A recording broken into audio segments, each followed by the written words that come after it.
We're back. My sidekick is back with another. So here she is, Fran. Hi everybody. I plan to have this pie in the oven, this scratch pie in the oven, in about 10 minutes. If I weren't talking, I can probably usually have this in the oven in about 10 minutes. And what makes this possible is I don't make the pie crust. I could make the pie crust, but why make it? This is so easy. I use the Pillsbury pie crust. There's 2 in a pack, and it comes rolled up like this. And I take it out and put it on the counter, and I let it come to room temperature. And all you need to do, I use a glass pie plate because I enjoy looking at the bottom of it to make sure the crust is brown. Because everything I put in here is pretty much done, except for the crust. Another thing that makes this possible is I can apple pie filling, I water bath can apple pie filling, and it will stay on the shelf for months. I made a pie last week that I think I made the filling in 21, and it was delicious. So I usually keep these on the shelf. When you make it, you need to use a very firm apple, like a Granny Smith or something like that. Don't try to use really ripe apples because it will turn to mush. After I get this out of the jar, the only thing I'm gonna do before I put the crust on is, it's got the sugar, it's got nutmeg, and it's got cinnamon in it already. It's ready to go, except that I'm gonna add some butter to it. And I love it. Yeah, fortunately for me, if he's asking for an apple pie, you can see how easy this is. I take a few pats of butter and I just dollop them around the top. That's the only thing I'm gonna put in here other than the apple pie filling. The apple pie filling already has everything in it already. So once you do that, you don't have to put this much butter. I like butter, so I'm putting quite a bit in here. Once you do that, you take the other rolled pie crust and you unroll it like this. Oh shoot. If you rip it, it's real easy. Put it back together. Okay, you put the pie crust on, and then you take the top part and you tuck it behind the part that's on the bottom. You just tuck it behind, tuck it behind,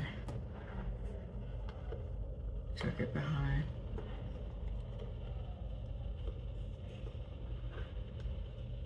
I have the oven already heated.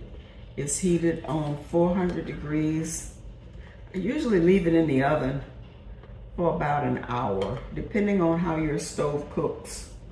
You don't need to do it that long. I crimp it. I mash it onto the side of the board when I'm crimping it.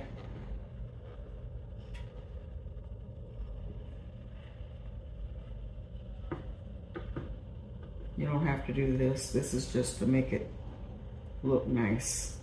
Some people use a fork. I like to crimp it. Then I take an egg. I don't use the whole egg. I'm only going to use the white part of the egg, and I'm going to paint it.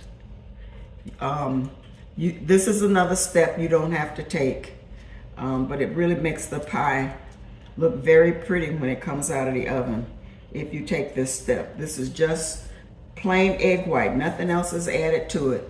I'm just brushing on egg white. I should have looked at the clock before I started to see how long this took me. So, listen, while I'm doing this, let me say this. This pie filling, because it's a fruit, you can water bath can it. I'm not going to show my recipe because it's not, it's a really old recipe and it doesn't meet USD standards anymore. Things change over the years, like canning tomatoes. When you used to water bath canned tomatoes, you didn't worry about having to put bottled lemon juice in it. You just did the tomatoes and you water canned it for about 25 minutes. And you could put or not put salt in it, whatever your desire is. I make slits to let the steam out. But people, you really do need to be careful when you're canning stuff. If you don't do it properly, you could make somebody really sick, and it really could cause somebody to lose their life. Okay, these are the slits I put in to let the steam out. This is another step you don't have to do. I do it because it makes the pie really pretty. This is called sanding dust.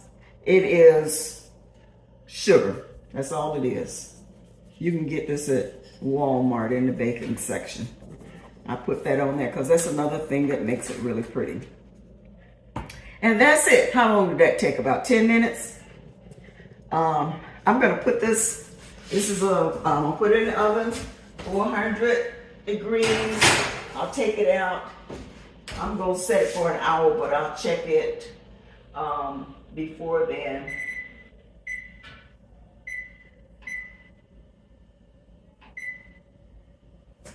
Okay. I didn't do that right. Okay.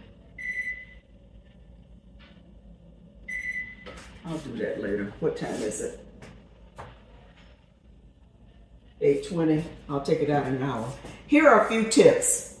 When I make apple pie filling, I usually do like a half a bushel to a bushel. That can get extremely tedious if you're peeling it with a paring knife. I recommend that you get one of these little devices. It pares and it cores the apple. I thought I had an apple out here. I was going to show you how to use it. It's very simple. I haven't used it in a while, so I hope it's ready to go. You just put the apple on there like so.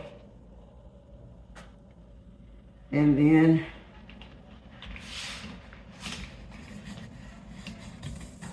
yeah, this one has a dull blade, but you can see pretty much how it works. It usually works better than this. I'm not going to do that. But at any rate, it peels it. That's the core.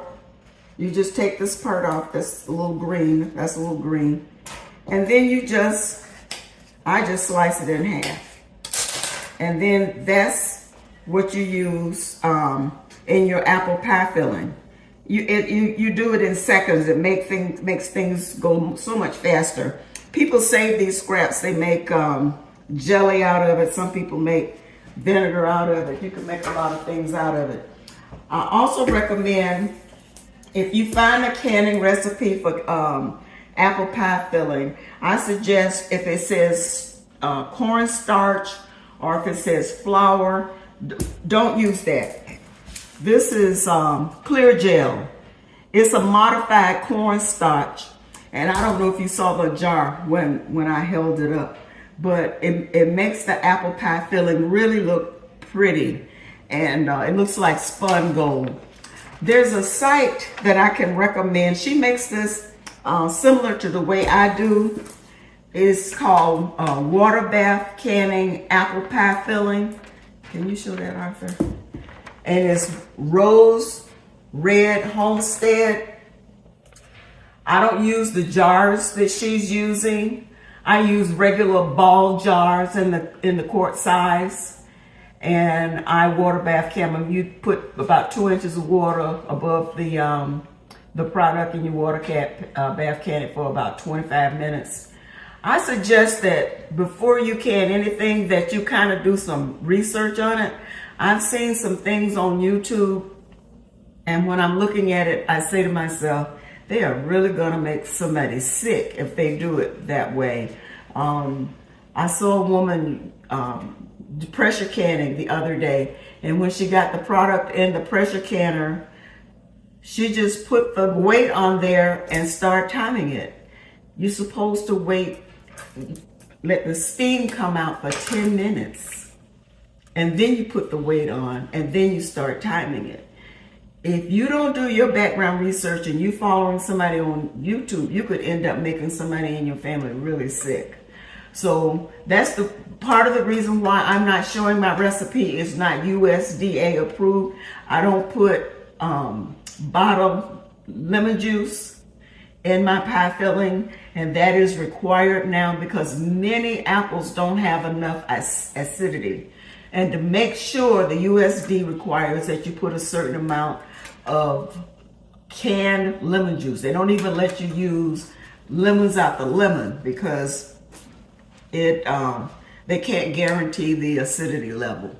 So that's it. We're gonna, in an hour, we're gonna check back, and then we're gonna show the finished product. We wanna thanks Crafty Leo. Congratulations on making the cake. It looked fantastic. I liked your spin on it. We want to also thank Unbiased LLC. Thanks for sharing us when we made our sweet potato pound cake. If you want to see us making that sweet potato pound cake, it turned out fantastic. You know how to find us on Bandit, Arthur Buller. Look at sweet potato pound cake. Crafty Leo makes her version of it, which is fantastic. I really like that Nordic Rare cake pan you're using, Crafty Leo. I don't have that one. Yeah.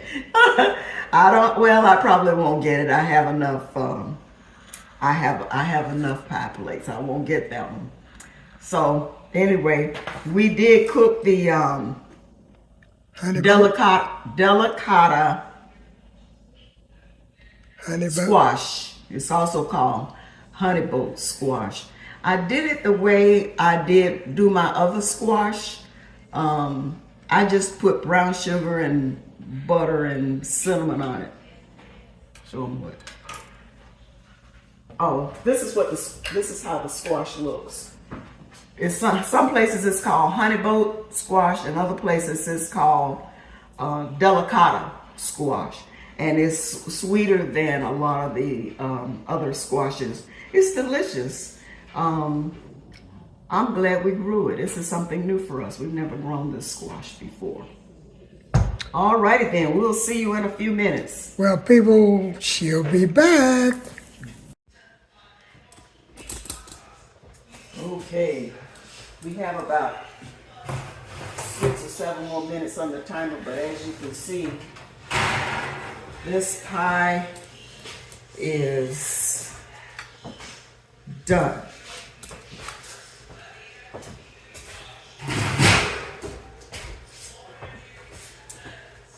Okay, it didn't cook quite an hour.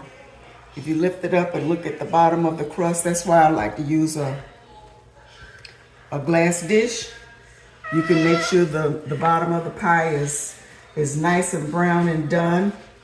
This is another jar of pie filling. I made this, I think, in January of this year because I didn't make any last year and I ran out. And I always like to have these on my pantry shelf if I have an occasion where I need to bring a dish. You saw how quickly I was able to put that together. And I keep the pie crust in my refrigerator. Yesterday I made cowboy candy, which is made out of jalapeno peppers. I've seen a lot of people saying that this is absolutely delicious. I'll let you know. But I took this out so you could see. Rose Red Homestead, she uses wort jars. So you won't be able to see this on what she does.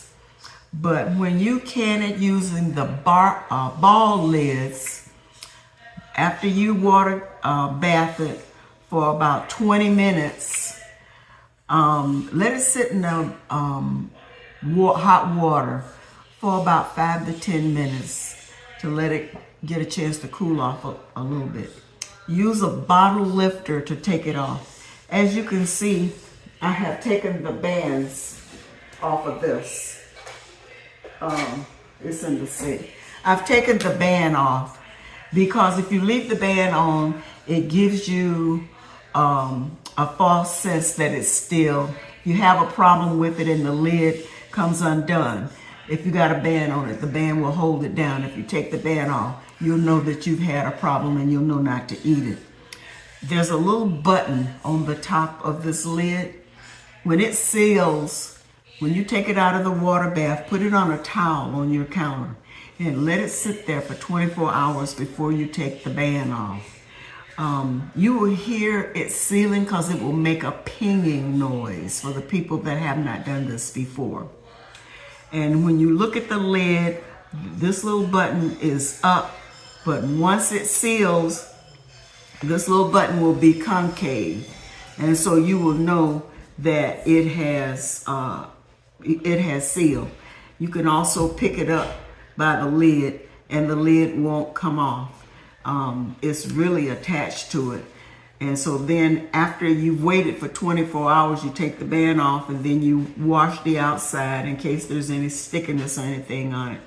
And then you can put it on your shelf, and I have made pies out of these things and the filling would be like 2 or 3 years old. It could probably last longer than that, but we usually eat it up. So that's it. This is canning season. This is what the jar will look like after you can it. It's very pretty on your shelf and it's very delicious in a pie. You can see this pie. People see this pie and they say, well, where did you buy that? And I have to tell them, no, that's not a bought pie. That's a homemade pie. So it's going to be canning season. Next week I have over a bushel of pears. I'll be making pear chow-chow. And that's a different thing, and we'll get back with you on that then. But let me tell you something.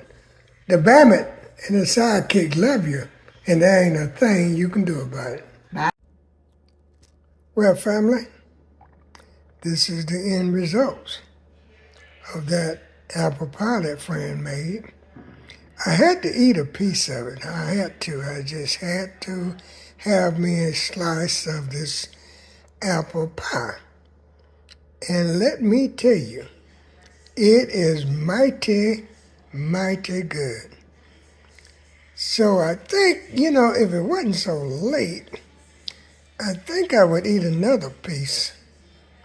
But it's almost 11 o'clock at night, and I guess I best not eat another piece. Maybe I should just eat just a small piece.